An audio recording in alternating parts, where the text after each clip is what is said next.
Hello, everyone. Today we are here with superscourge300. Hey guys, Scourge here once again, and I'm really happy to have been requested for this interview, and thank you, Cabot, for having me. Very much my pleasure. You are actually my very first Let's Player interview. Ooh, So, entering new territory. Yep. So, is there anything else you'd like to say before we get started? No, I'm just itching to go through this. Okay. All right. We actually have a few different sets of questions for you, and we will start with you as a Let's Player. Okay. How did you come up with your channel name?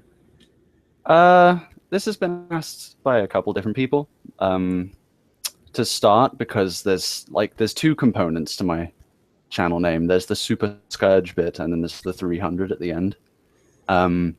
The Super Scourge part is I'm an avid Sonic the Hedgehog fan, games or otherwise, and I can hear people hating already.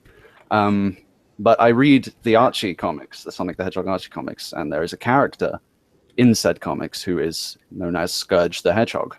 He is also green, and I feel like people are starting to put it together now, because my channel color is primarily green, and the Scourge title, he's just my favorite character. And years and years ago when I was reading the comics, it just kind of, well, the name initially came from my Xbox Live account, and then when I made my YouTube in like 2007 or 8, I just brought it over because I didn't have a good name for the YouTube, so I figured I'll just use my Xbox account name, and it's sort of stuck. So the Super Scourge part is Scourge the Hedgehog's super form, Super Scourge, and the 300 after it. There's no like special meaning behind the 300. It's literally just that around the time that I was making the name, I just watched the 300 movie. You know, this is Sparta! Boom! So, yeah, I just went, okay, well, I've got Super Scourge. I feel like it needs a number. And I was like, oh, there's that DVD there. And I just went, 300, that'll do. And that's it. That's pretty much it in a nutshell. That works. Which platforms do you play on?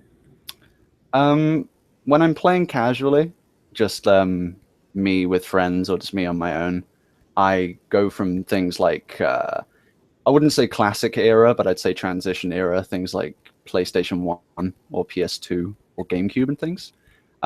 If I'm playing with friends, it's stuff like Xbox 360. I guess Wii is casual just when it's me, because I don't really have a lot of friends who enjoy the Wii.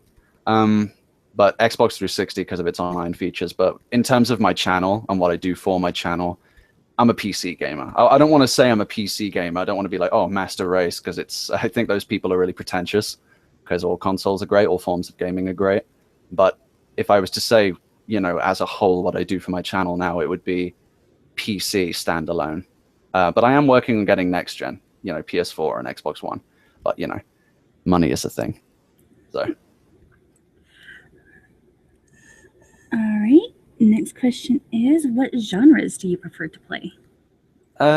When I was younger and growing up, this is still the case, but I primarily enjoy a lot of action-adventure kind of platformer games, because I played a lot of Crash Bandicoot on the PS1 and Spyro and stuff, and it just kind of went, and Sonic the Hedgehog, obviously, on the Dreamcast. But yeah, action-adventure platformers are something I really enjoy, and fighting games like Tekken and Street Fighter, purely because when I'm playing fighting games with my friends, it turns into the most chaotic, completely psycho session ever. Everyone's out for each other's blood, and it's hilarious. It's great fun, and that's why I enjoy fighting games. But again, for my channel, in terms of what I do for my channel, I'd say right now I'm an indie gamer. I enjoy looking at independently created games, fan games, flash games, browser games, things like that.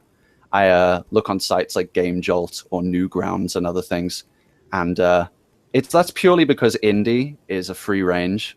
With indie, it's not like other games or main franchises where you can't not find out about them. Like if you want to keep like a game quiet and like not spoil anything for yourself, you can't do that anymore with a lot of the mainstream, with things like the internet. With indie games, they're unheard of usually. Most of the time when you get something that's just thrown on the internet, no one knows what it is, and that's why I play these games blind for my channel, because with indie, you never know what you're going to get until you play it. So that's one of my main genres as of now. How has gaming changed you and your life? Well, I'd say gaming changes a lot of people's lives, be it either in a good or bad way. For me, it's always been about immersing myself in like universes or storylines, characters. I've learned a lot of moral standpoints from games, even because, people like sort of stereotype gaming as something separate from movies. But as we know now, with big budget titles like things like Grand Theft Auto, it's basically a movie anyway. It's been directed. It's people have acted and put genuine thought into the storyline. And again, with things like morals and real life character values, I've been shaped by them. Basically, a lot of very strong characters throughout my childhood that I played from gaming I've taken on a part of them, basically. So the person I am now wouldn't really be the same without gaming, without the franchises that I grew up with as a child. And yeah, that's basically how I'd say it's changed my life. Why did you start gaming? It's not really a decision that was made by me. I was gifted a Nintendo 64 by my parents when I was around like 5 or 6 years old, along with a copy of a racing game called Top Gear Rally and GoldenEye 007, which is funny because those are two genres that I don't play a lot of, racing and shooters. I play them and I enjoy them, but they're not something that I go out of my way to get. But from that point, when I got the N64, everything else just sort of fell into place. And as I continued on, with kids and with new consoles coming out, you feel the need to compete with your friends around you. Someone else is getting a PS2. You're like, oh, I got to get a PS2. Someone else is getting a GameCube. Oh, I got to get a GameCube. And then on top of that, I had love for certain franchises that had been put in place, and I wanted to continue to see how those games would grow and see how the story would progress. So I just continued on. And I'd say in terms of what solidified me as a gamer, it would be online gaming with the era of Xbox Live and then the Xbox 360 continuing there. I hadn't delved into online gaming ever until I got my Xbox 360 and learned that it was a big thing at the time. So when I got on there and I met all these different people and started playing cooperatively for probably the first time in my life, it was a big deal for me. And I think that's the point where I entered what you would classify as a gamer. So yeah. What is your favorite game or game series to play? There are a few, but I would say The Legend of Zelda. That's some classic stuff for me. If I was to be precise, I'd say Majora's Mask, The Legend of Zelda Majora's Mask. It calls back earlier to what I said about universes, worlds, and characters. It's sort of a big thing in the Zelda storyline, the adventure, the lore, the feeling of success from puzzle solving or beating a boss.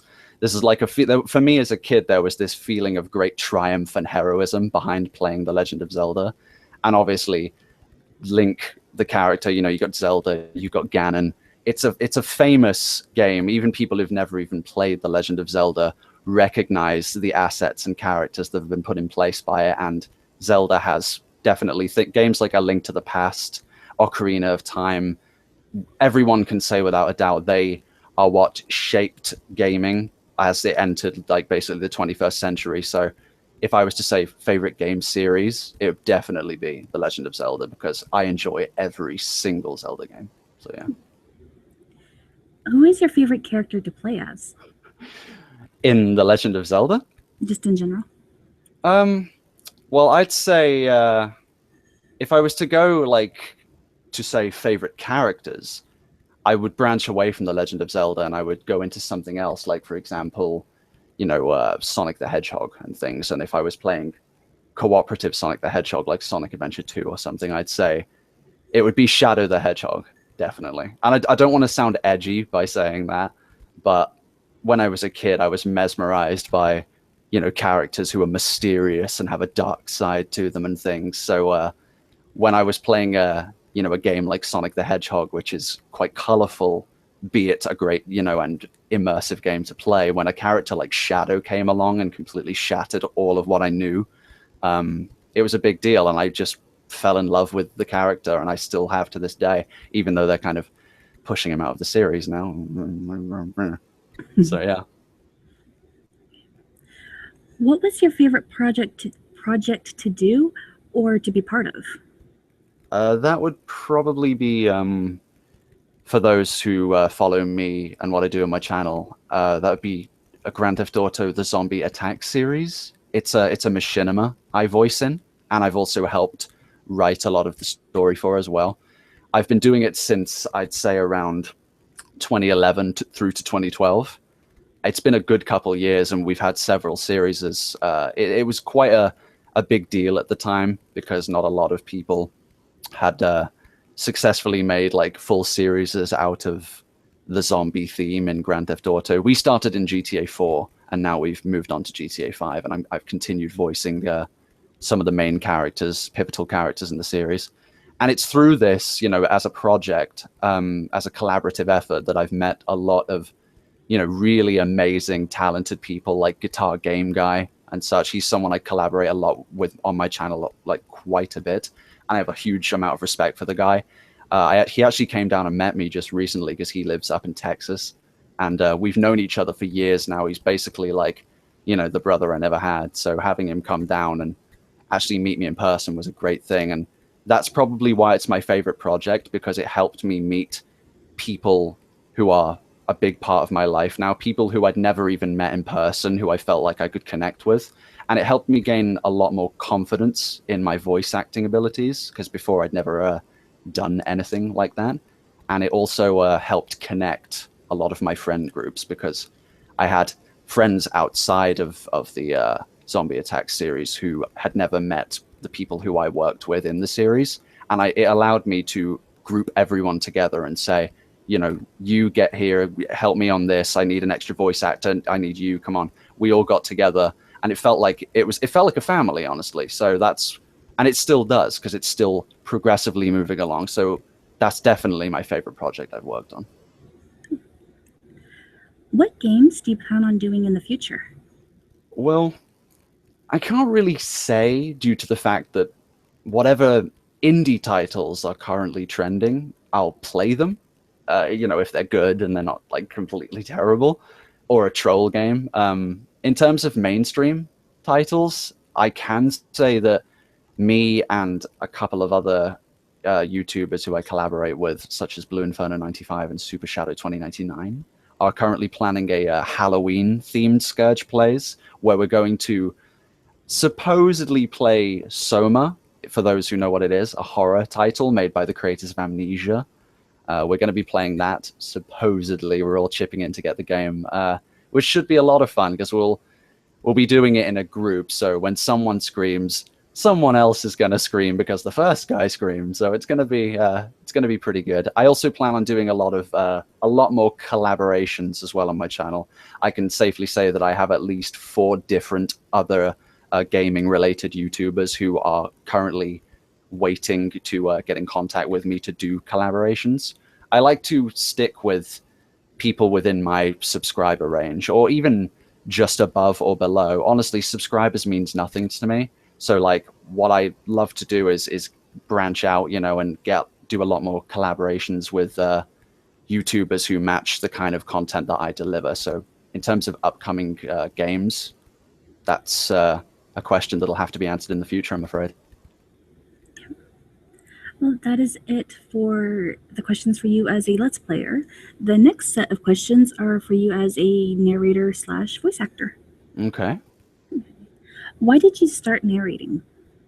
That would be my acquaintances. My acquaintances are the reason that I started narrating, you see, because whenever someone needs a voice, be it for, video narrative, creepypasta or not, I'll be the guy to help them.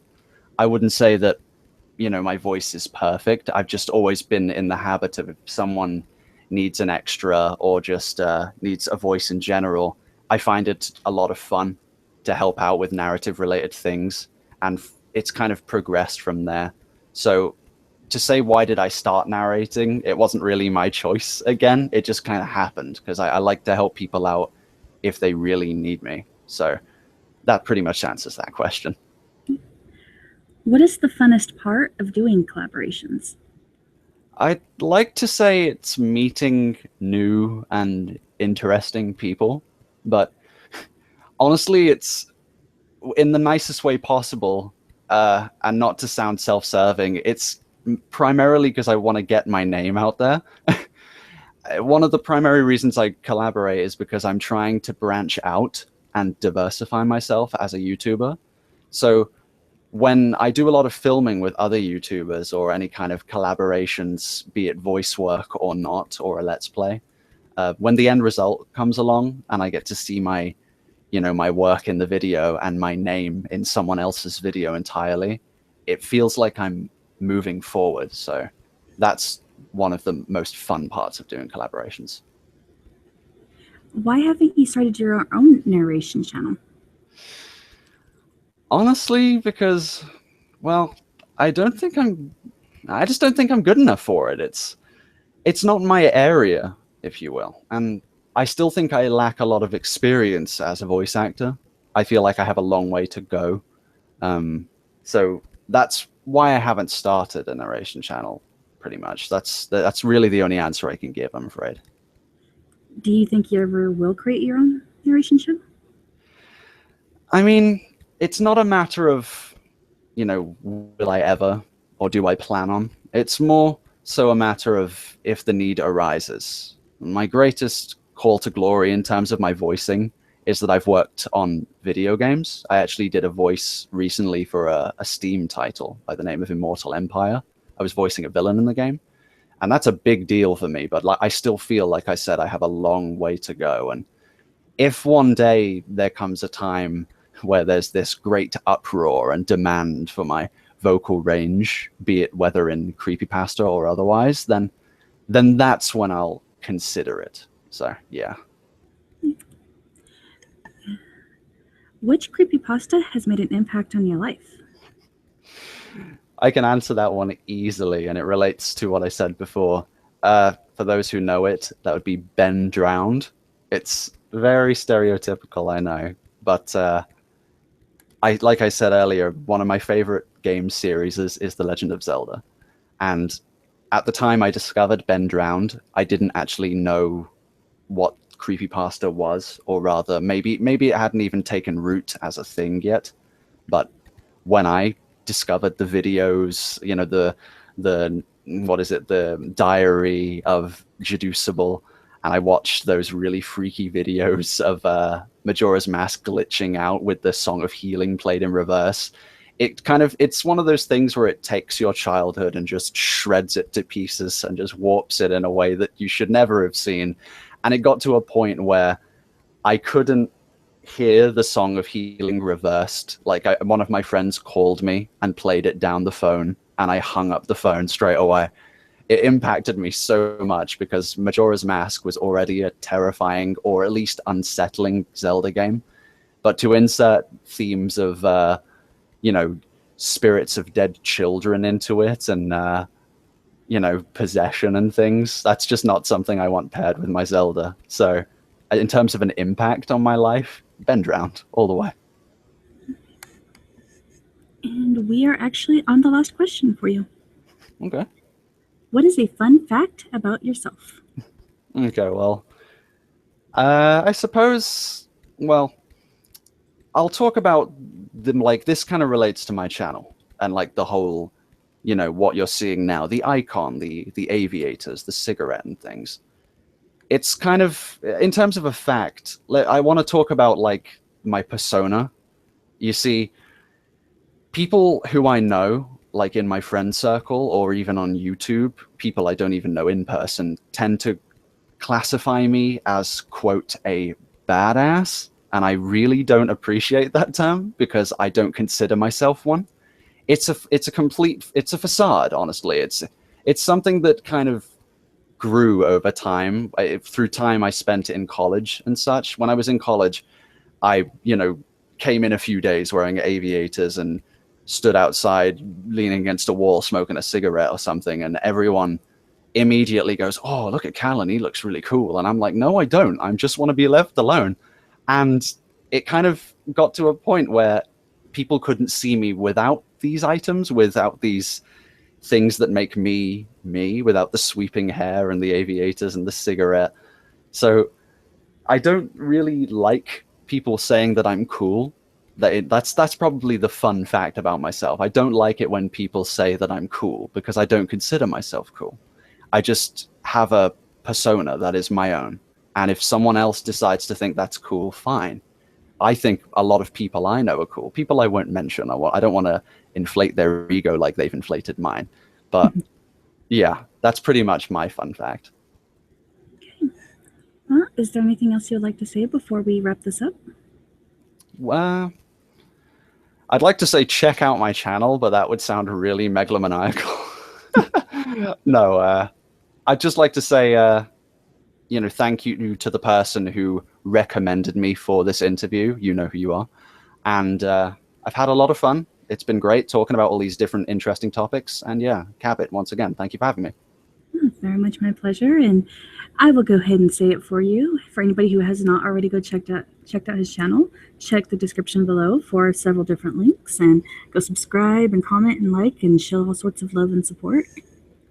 And again, thank you so much for joining me today and doing this interview. Hail to the king, baby. And I guess that is it for now. So, bye everyone. Bye, guys.